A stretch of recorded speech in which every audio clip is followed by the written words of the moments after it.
A very good afternoon to all of you. This is Abhilasha Nahata, your social science teacher.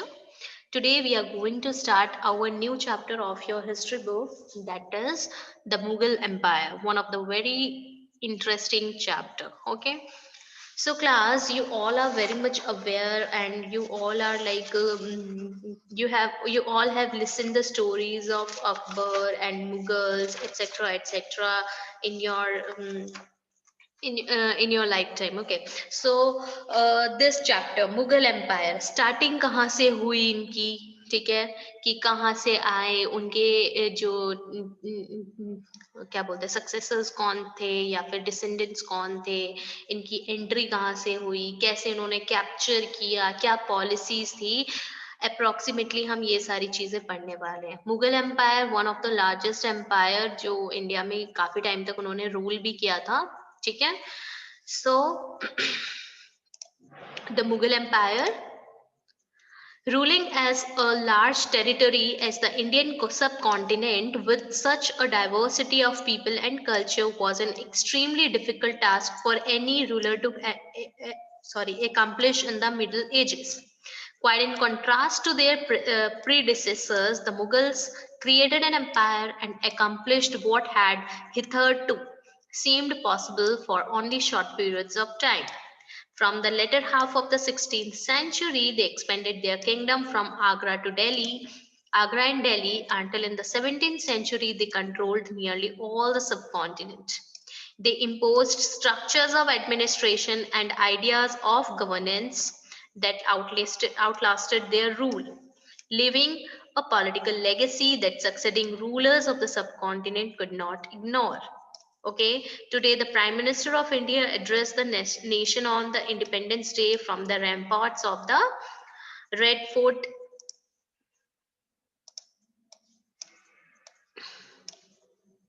Red Fort, the residence of the Mughal Empire. So, emperors. So, आप सबको जैसे जो Mughal emperors हैं, ठीक है, उनका residence, उनका घर जो माना जाता है, कौन सा माना जाता है कि वो रेड फोर्ट में रहा करते थे मुगल एम्परर्स, कुछ मुगल एम्परर्स, ठीक है।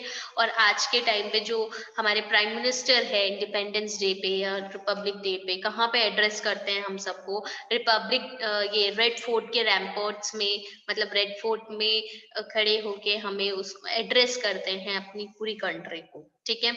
और इंडियन सब कॉन्टिनेंट को एक इतनी बड़ी लार्ज टेरिटरी है, और यहाँ पे इतने डाइवर्स लोग रहते हैं, इतने डाइवर्स कल्चर के लोग रहते हैं, तो एक रूलर को सबको अच्छे से टैकल करना, और मिडिल एजेस में तो और ज्यादा उन लोग को बहुत डिफिकल्ट टास्क हो जाता था, ठीक है। तो मुगल्स जो है उन्होंने एक ऐसा एम्पायर क्रिएट कर लिया था, हिथर्टो का मतलब होता है अंटिल नाउ, ठीक है।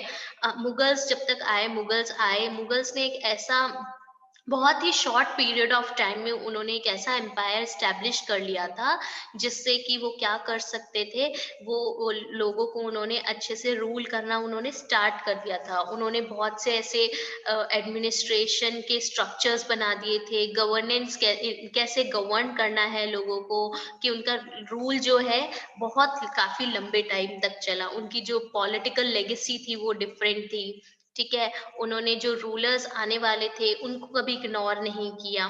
तो जस्ट लाइक दैट, तो ये जो मुगल एम्पायर था one of the important empire माना जाता है इंडियन हिस्ट्री में, बिकॉज उन्होंने बहुत ही शॉर्ट स्पैन ऑफ टाइम में काफी कुछ हासिल कर लिया था, ठीक है। Now just look at this picture, this is the picture of the red fort. देखिए रेड फोर्ट है, अगर कोई दिल्ली गया है तो उन्होंने कभी देखा भी होगा रेड फोर्ट कैसा दिखता है। तो ये रेड फोर्ट है, यहाँ पे जो है मुगल एम्परर्स जो है रहते थे पहले, ठीक है। उसके बाद क्या था, उसके बाद आज की डेट में प्रेजेंटली हमारे इंडिपेंडेंट इंडिया में कौन जैसे यहाँ कोई रहता नहीं है, बट यहाँ पे प्राइम मिनिस्टर जो है हमारे वो एड्रेस करते हैं नेशन को, कब, इंडिपेंडेंस डे वाले दिन, ठीक है। Now the question arises, who were the Mughals, Mughals थे कौन, ठीक है। सब बोलते हैं कि मैम मुगल्स थे कौन, ठीक है, हम बात करते हैं मुगल मुगल मुगल है कौन, वो आए कहाँ से हैं। So the Mughals were descendants का मतलब क्या होता है? डिसेंडेंट्स मतलब वंशज बोलते हो ना आप, या एंसेस्टर्स बोलते हो, ठीक है? ठीक है, जो two great lineages of rulers, ठीक है, दो ग्रेट जो एंसेस्टर्स रह चुके हैं। डिसेंडेंट्स मतलब आपकी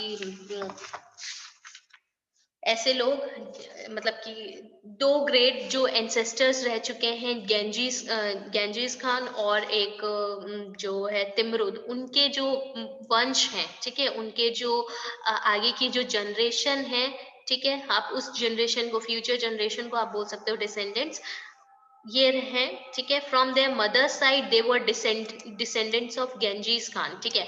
अब मुगल्स के जो मदर के साइड से, अब आपके घर में भी आपकी मदर, आपकी एक पैटर्नल ग्रैंडफादर ग्रैंड मदर होते हैं और मेटर्नल ग्रैंडफादर ग्रैंड मदर है, ठीक है।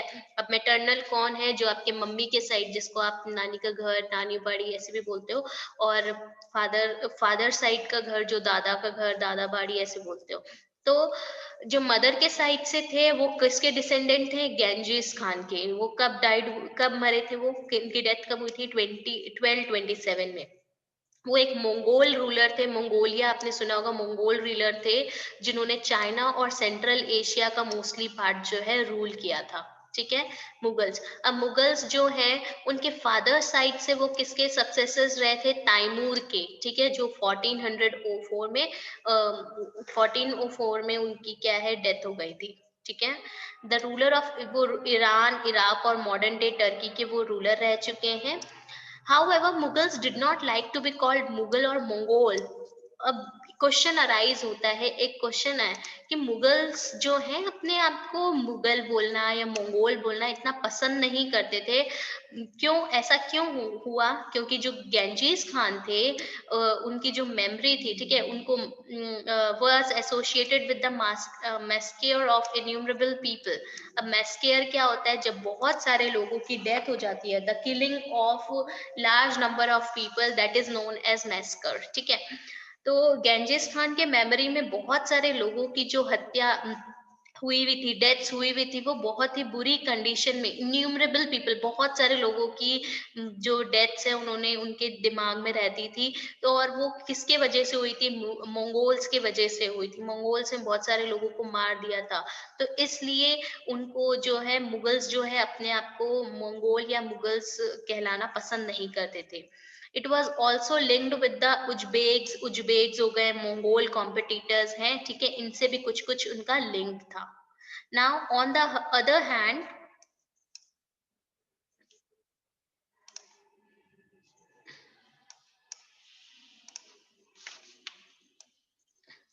proud of their Timurid ancestry, not least of all because their great ancestors had captured Delhi in 1398. They celebrated their genealogy pictorially, each ruler getting a picture made of Timur and himself. Take a look at figure 2, which is somewhat like a group photograph. Now, just look at this picture. ठीक है, ये एक miniature painting बनाई गई है, ठीक है, और ये जो गेंजी तैमूर है, ठीक है, जो मुगल्स थे वो अपने आप को मुगल्स और मंगोल क्यों नहीं उनको क्यों नहीं अच्छा लगता था बोलना? क्योंकि जो गेंजीस खान है, उन्होंने बहुत सारे लोगों को उन्होंने मारा है, ठीक है, मंगोल्स थे, तो उनके दिमाग में एक ये छाप थी कि जो है उन्होंने इतने लोगों को मारा है, तो अच्छी उनके मेमोरी में कुछ अच्छी यादें नहीं थी गेंजीस खान के, ठीक है। तो और उज्बेक्स और मंगोल के कॉम्पिटिटर्स, इसको इनसे भी लिंक किया जाता था।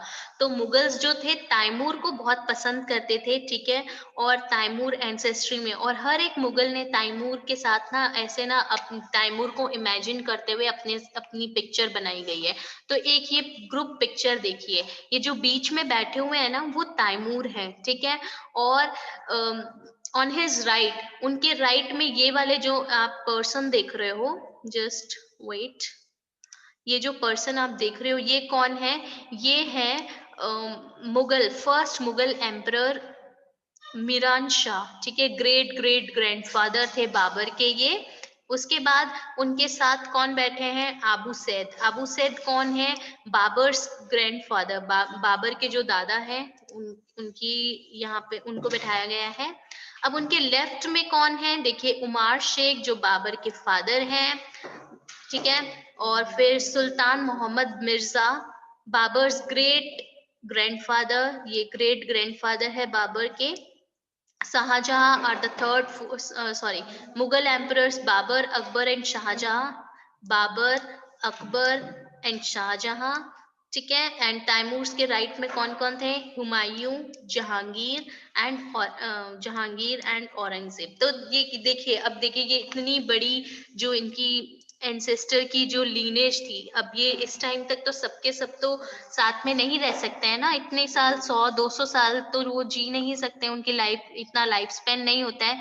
बट तैमूर की जो मेमोरी थी, तैमूर इतने पसंद थे इन्हें कि उन सबने तैमूर के साथ क्या किया है, अपनी ग्रुप पिक्चर को बनवाया था कि तैमूर के साथ बैठे हुए हैं। तो ये भी एक ग्रुप पिक्चर है जिसमें इनकी पूरी, जैसे हम फैमिली ट्री आप लोग ने बनाया होगा कभी, आपको कभी कोई प्रोजेक्ट एक्टिविटी या आपको बना मन किया होगा फैमिली ट्री बनाने का, ठीक है। तो जस्ट लाइक दैट उन्होंने भी एक काइंड ऑफ फैमिली ट्री बनाया है ये, कि तैमूर से लेके तैमूर, बाबर के great great grandfather, Babur, Babur की जो बाबर का सन है, बाबर के जो ग्रैंडसन है, उसका ग्रेट ग्रेट ग्रैंडसन है, सबने क्या किया है, यहाँ पे एक ग्रुप फोटोग्राफ की तरह इन्होंने अपने आप को पिक्चराइज किया है, ठीक है।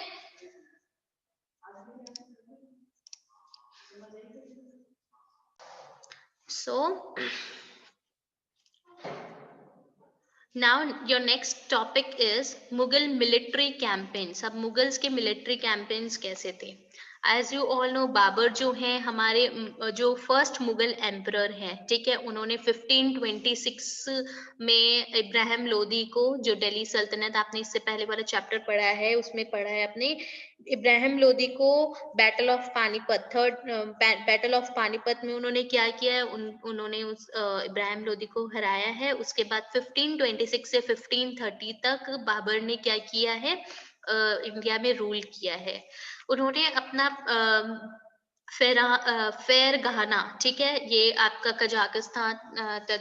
कजाकिस्तान का जो एरिया है उसको पहले फेर गहाना बोला जाता था। 1494 में जब वो 12 साल के थे तब उन्होंने सक्सीड कर लिया था वहां पे, वहां का जो आप बोलते हो थ्रोन या राजगद्दी थी, उन्होंने क्या कर ली थी, सक्सीड कर ली थी, ठीक है। अब बट कुछ टाइम के बाद उनको फोर्स कर दिया गया कि उनको ये जो एंसेस्ट्रल थ्रोन है वो आप को छोड़ना पड़ेगा। और उनको ऐसा क्यों बोला गया, क्योंकि ऐसा क्यों किया गया, क्योंकि कोई दूसरा मंगोल ग्रुप था, उसने उसको क्या कर लिया था, कैप्चर कर लिया था। और दूसरा मंगोल ग्रुप का नाम क्या था, the Uzbeks, okay. After that Babur बहुत टाइम तक घूमते रहे, उन्होंने फिर काबुल, जो आज के प्रेजेंट डे पाकिस्तान में, काबुल को कैप्चर किया 1504 में। उसके बाद फाइनली 1526 में उन्होंने Delhi of sultan of Delhi Ibrahim Lodi को क्या कर दिया, डिफीट कर दिया। कौन से बैटल में, बैटल ऑफ पानीपत में। और दिल्ली और आगरा को उन्होंने कैप्चर कर लिया था, ठीक है। सो आपके table 1 chart some of the major campaigns of the Mughals. ये देखिए मुगल एम्परर्स का, ये जो आपके नेक्स्ट पेज पे जितने भी इम्पोर्टेंट आपके मुगल एम्परर्स रह चुके हैं, बाबर से औरंगजेब, उनके बारे में कि उन्होंने क्या कैंपेन्स किए, क्या उनके इम्पोर्टेंट इवेंट्स रह चुके हैं, उसके बारे में डिस्क्राइब किया गया है। अभी हम उसको पढ़ने वाले हैं। उससे पहले एक एग्जाम्पल देती हूँ। The Afghans were an immediate threat to Mughal authority. Note the relationship between the Mughals and the Ahoms, the Sikhs and the Mewar and Marwar, ठीक है। अभी ये सारी जो है मुगल के रिलेशनशिप्स कैसे थे दूसरी कम्युनिटीज के साथ, जैसे कि अहोम्स के साथ या सिख्स के साथ, मेवाड़ या मारवाड़ के साथ। ये आपके जो फर्दर चैप्टर्स हैं उनमें हमें अभी और ज्यादा डीपली पढ़ने वाले हैं। उससे पहले हम अभी मुगल एम्परर के कुछ इवेंट्स के बारे में पढ़ते हैं। जैसे कि यहाँ पे एक एग्जाम्पल दिया गया है, ये आप ये जो पिक्चर देखते हो, तो उन्होंने क्या ऐसे कैंपेन किए, क्या टेक्नोलॉजी यूज की है। Gun powder technology was brought to India for warfare in the 14th century. Firearms were used for the first time in regions such as Gujarat, Malwa and Deccan, and was used by Babur in early 16th century. जो gun powder की technology थी, ठीक है, आज के gun तो सबको ही पता है, और गन के अंदर जो बुलेट्स डलती है उसके अंदर गन पाउडर है, आपको पता है, ठीक है। गन पाउडर की जो ये टेक्नोलॉजी थी, फर्स्ट टाइम इंडिया में कब लेकर आई गई थी? 14th सेंचुरी में। और बाबर ने भी क्या है, अर्ली 16th सेंचुरी में इस टेक्नोलॉजी का यूज किया था दूसरे जो एरियाज हैं उनको कैप्चर करने के लिए, ठीक है। Now Mughal emperors, before reading it, Mughal emperors, major campaigns and events. Babur ruling time कितना था? 1526 to 1530. In 1526 he defeated Ibrahim Lodi and his Afghan supporters at Panipat. In 1527, he defeated Rana Sanga, Rajput rulers and allies of Khanau. In 1528, he defeated the Rajputs at Chanderi, established control over Agra and Delhi before his death. It is about Babur. After that, we go to his successor Humayun. Humayun Babar के बेटे थे। उनका ruling period कितना था? 1530 to 1540, and after that एक बीच में break आया था 15 इयर्स का, एंड उन्होंने 1 ईयर के लिए और रूल किया था, that is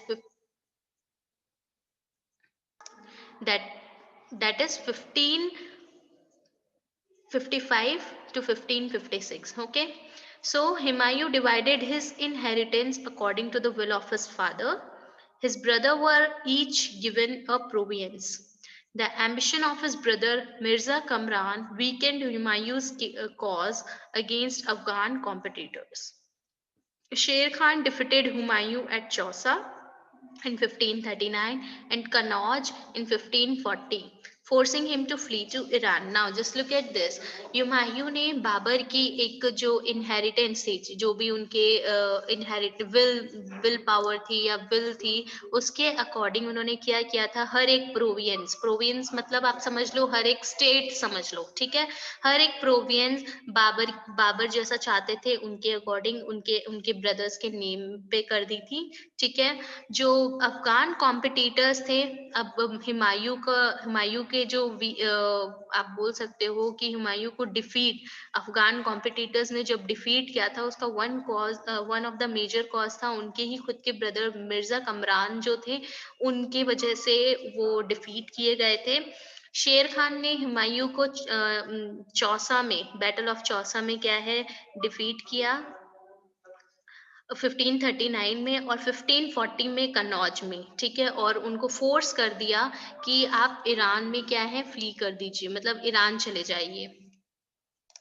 okay, major campaigns and events under Mughal emperors. Very first is Babur. The ruling period of Babur was 1526 to 1530. He defeated Ibrahim Lodi and his Afghan supporters at Panipat. In 1527, he defeated Rana Sanga and Rajput rulers and allies at Kannau. And in 1528, he defeated the Rajputs at Chanderi, established control over Agra and Delhi before his death. Okay, after that, his successor Humayun came to the throne, and his ruling period was 1530 to 1540, and after a certain break, he ruled for 1 year more, that is 1555 to 1556.